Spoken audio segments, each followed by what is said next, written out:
taliyaha ciidamada ilaalada xeebaha Jamhuuriyadda Soomaaliland sareeye guuto Maxamed Xuseen Faarax Xirane ayaa ka hadlay xuska 18 May isagoo u hambalyeeyay shacabka Jamhuuriyadda Soomaaliland iyo guud ahaanba ciidamada kala duwan ee qaranka Soomaaliland isagoo si gaar ah ugu hambalyeeyay ciidanka ilaalada xeebaha iyo qoysaskooda munaasabada 18 May Ilaahay uga baryay sanadkeeda inuu nabadgeliyo bashbash iyo barwaaqo in Soomaaliland uu ku gaarsiiyo sidoo kale taliyaha ciidanka ilaalada xeebaha Soomaaliland waxa uu xusay in guud ahaanba ciidanka ilaalada xeebuhu ay gobolada Soomaaliland ay kaga qayb qaadan doonaan dabaaldega isagoo sheegay in hab ka duwan sanadihii horena ay xeebaha Soomaaliland ay ku dabaaldegi doonaan ciidamada ilaalada xeebaha Soomaaliland waxaan gooreen ka salaamayaa madaxweynaha Jamhuuriyadda Soomaaliland mudane Muuse Biixi Cabdi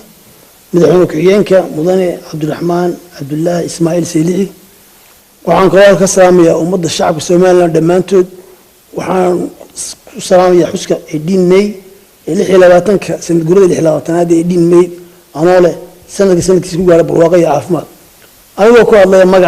magacayga iyo kan ciidankaba waxaan halka salaan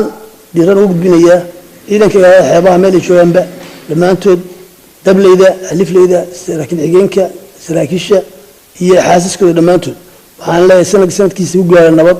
iyo nolol iyo barwaaqo insha Allah waxaan kaloo leeyahay maadaama lagu jiro maalmihi barkeysnaa rabadaanta in laga faa'iideysto oo la iscafiyo nabaddeena haysan ay ilaashano isku duubnaado